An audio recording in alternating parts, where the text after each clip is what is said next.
وَإِذْ قَالَ إِبْرَاهِيمُ رَبِّ أَرِنِي كَيْفَ تُحْيِي الْمَوْتَى ابراهیم علیہ السلام دا اللہ نا سوالو کو یا رب زما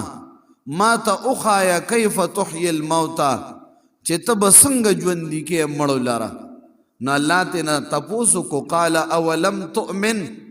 ابراہیم آیا تا یقین نشتا دے ایمان نشتا دے ابراہیم علیہ السلام وی قال بلا ولنا یا اللہ ایمان و یقین مشتا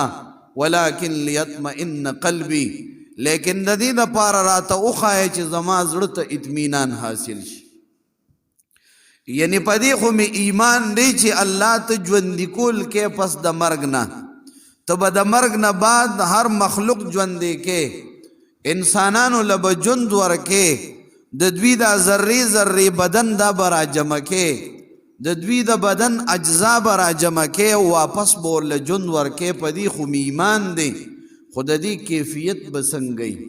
دا بپسنگ طریقے باندی کیگی دا دی نظارہ بسنگئی نو یا اللہ کدا مشاہدہ و نظارہ دراتو خودلا نو زما پا دی زڑو دماغو کی چکم انتشار دی دا خیالاتو نو دا بختم شی و ما تا با اطمینان کی با زما اضافو شی علیہ السلام تا اللہوی قالا ولم تؤمن آیا استا ایمان نشترے ابراہیم علیہ السلام وی قال بلا ولنا اللہ ایمان مشتا ولیکن لیطمئن قلبی لیکن دا دی دا پارا در سوال کوم چی ما تا یو عملی مناظر یا عملی نظارہ را تو خایا چیز مشاہدہ کم و ما تا اطمینان قلبی چی کم حاصل لی پاغی کی مزید اضافوش اللہ جل جلالہ ابراہیم علیہ السلام تا فرمائی قال فخذ اربعتا من الطیر اللہ و تو فرمائل سلور مارغان نونیسا مختلف قسم سلور مارغان نونیسا او ادریس کان دہلوی رحمہ اللہ فرمائی چی اللہ تبارک و تعالی ابراہیم علیہ السلام تا سلور مارغان یاد کرل چی مختلف قسم سلور مارغان رونیسا دا دا دی وجن چی انسان دا سلور مختلف عناصر نرا جوڑ دے دی دا سلور سیزون نا جوڑ دے او د سلور عنصرون نه جوړ دی نو چې الله دا سلور قسم مارغان واپس را یوځای کوي په دې باندې قادر دی د هغې ګډ وډ اجزا را جمع کوي د هغې غوښې او بڼې او د هغې وینې را جمع کوي هډوکې را جمع کوي نو الله په دې قادر دی چې هغه انسان چې د سلورو عناصرو نه جوړ دی چې دی را جمع کړي او دی واپس ژوندی کړي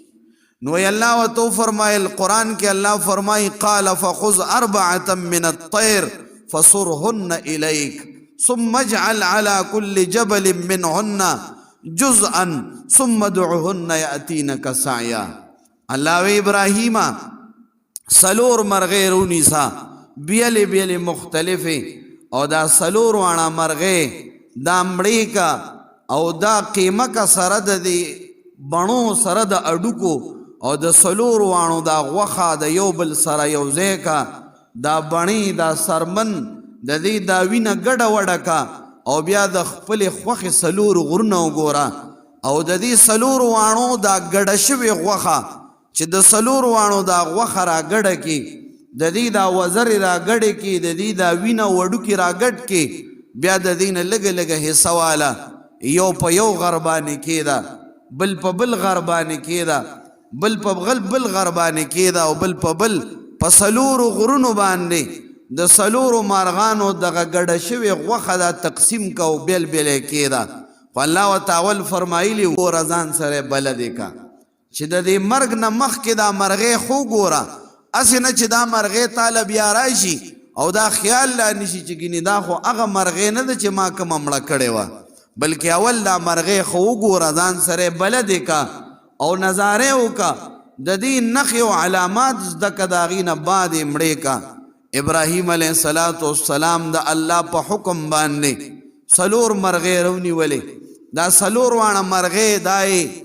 میده کړلې قیمې کړلې سره د بڼو سره د اډوکو سره د وینې او د دې سلور واړو دا غوښه دا یې را جمع کړله ګډه وډه کړله د هغې نه بعد یې دا په څلورو حصو باندې تقسیم کړه یو یوړله په یو غر کې ښودله بل په بل باندې بل په بل په سلورو مختلفو ځایونو باندې کې ښوده بیا ورته الله فرمایي ثم ادعوهن بیا تدبیر او بلا دې مرغو ته آواز وکړه یاتینک سعیا دوی بتا ته په منډه باندې راځي الله دا نه فرمایل چې په الوتلو بدر لراځي بلکې دا بتا ته په منډه باندې راځي ته وو ته ګوري چې په منډه منډه تر روان دي د کې فایده دا مفسرین حضرات فرمای چې اسنا چې فهم او ذهن ته دا خیال را نشي د چا چې ګینه دا مرغې چې راوال وطن الوتلی یو وراله بلا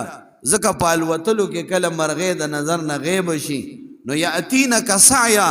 دا مرغې به تعالی په منډه منډه باندې راځي ابراهیم علیه السلام چې کله دا مرغې کې خودلې په مختلفو غرونو باندې دا سلور حصو باندې غوښه تقسیم کړي او به د الله په حکم باندې ورته आवाज وکړو نو دا سلور وانه مرغې هغه وزرې د وزرو سره یوځای شوي غوښه د غوښو سره یوځای شوي او وینه د وینې سره اډوکی د اډوکو سره هر مرغې هغه بیله وا هغه را یوځای شوه او هغه واپس پکې ژوند راغی او ابراهیم علیه السلام لراله یا الله ما ته علم دی چې الله په هر چیز باندې قادر دی او قدرت لرونکی دی خو ما مشاهده کول غوښتل چې زه مشاهده وکم او زه دا خبره په خپل مشاهدې سره وګورم او زما په اطمینان کې اضافه وشي الله تبارک وتعالی په هغه خلکو باندې په دې آیاتونو کې رد فرمای چې هغوی دا اعتراض کوي چې هلکه مونږ خو د بیلو څیزونو نه جوړ کړی شوي یو زمونږ د بدن اجزا هغه به خوري شي زمونږ ډوکې به خوري شي غوښې به خوري شي هوا به والوځي څه خورې به یو ځای ته لاړ شي څه به بل ځای ته لاړ شي دا به څنګه را جمع کېږي الله د دغه خلکو د اعتراض جواب ورکوي چې ابراهیم علیه السلام ته مې څنګه دا مختلفې غوښې د مرغو چې هغه ګډې وډې شوې را جمع کړي نو دغه شان زه ستاسو په واپس ژوندي کولو باندې هم قادر یم او انسان که په خپل بدن باندې سوچ وکړي نو د ده دا بدن هم د منتشرو اجزاو یو مجموعه ده د ده دا وینه چې د کم خوراک نه جوړه شوې ده هغه خوراک د کم ځای نه راغلی دی او هغه خوراک باندې کمې هواګانې لګېدلې دي او هغه هواګانو د کم ځای اثرونه راوړي دي او څه راوړي دي او په دغه خوراکونو کې لګېدلې دي بیا د ده دا رزق بیا دی چې جوړ شوی دی د کم منې د قطرې نه هغه قطره د څومره رزقونو د څومره قسمونو نه جوړه شوې ده په هغې کې د انور خپل اثر دی په دغه خوراکونو کې د سپوږمۍ خپل اثر دی د هوا او د موسم پکې خپل اثر دی نو په دې ټولو کې د الله